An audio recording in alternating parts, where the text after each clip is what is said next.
திருச்சி மாநகராட்சியுடன் குண்டூர் ஊராட்சியை இணைப்பதற்கு எதிர்ப்பு தெரிவித்த மக்களின் மனுக்களை ஆளுநரின் செயலாளருக்கு நகராட்சி நிர்வாகத்துறை செயலாளர் அனுப்பி வைக்க உயர்நீதிமன்ற மதுரை அமர்வு உத்தரவிட்டுள்ளது.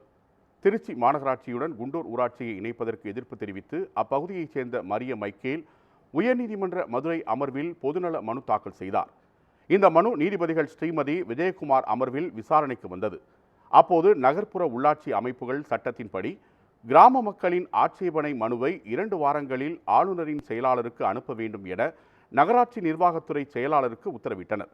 மேலும் இறுதி உத்தரவை பிறப்பிக்கும் முன் கிராம மக்களின் ஆட்சேபனை மனுவை முறையாக பரிசீலித்து உரிய உத்தரவு பிறப்பிக்க வேண்டும் என உத்தரவிட்டும் வழக்கை முடித்து வைத்தனர். தேர்தலை சந்திக்க முதலமைச்சர் மு.க.ஸ்டாலினுக்கு பயம் வந்துவிட்டதாக அதிமுக முன்னாள் அமைச்சர் கடம்பூர் ராஜு விமர்சனம் செய்துள்ளார். தூத்துக்குடி மாவட்டம் கோவில்பட்டி ஊராட்சி ஒன்றியத்திற்குட்பட்ட இனாம் மணியாச்சி ஊராட்சியில் சட்டமன்ற உறுப்பினர் மேம்பாட்டு நிதியில் இருந்து 10 லட்சம் ரூபாய் மதிப்பீட்டில் புதிதாக கட்டப்பட்ட கலையரங்க கட்டடத்தை அதிமுக அமைச்சர் கடம்பூர் ராஜு திறந்து வைத்தார்.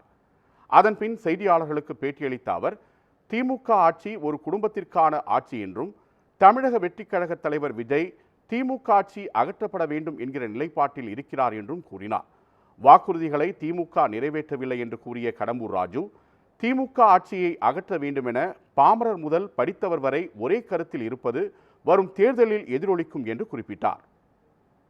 ஆனால் இந்த ஆட்சி மக்கள் விரோத ஆட்சி, மக்களுக்கு நலம் பயக்காத ஆட்சி. சொன்ன தேர்தல் வாக்குறுதியை ஏமாற்றி மக்களை நயவஞ்சமாக வஞ்சித்து ஆட்சிக்கு வந்தவர். மக்களை ஏமாற்றி ஆட்சி வீட்டுக்கு அனுப்பப்பட வேண்டும் என்ற கருத்தோடு நாங்கள் தேர்தலை அணுகுகின்றோம்.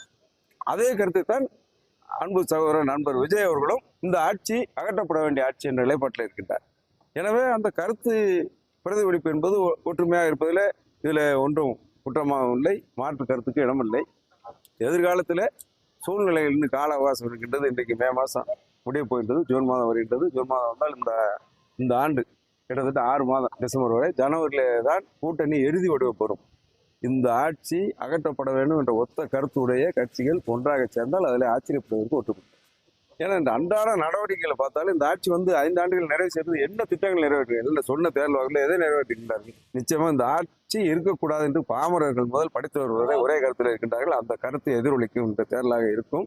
எனவே RS பகுதி மட்டுமல்ல, முதலமைச்சருக்கே தேர்தலை சந்திப்பதற்கு பயம் வந்து விட்டது.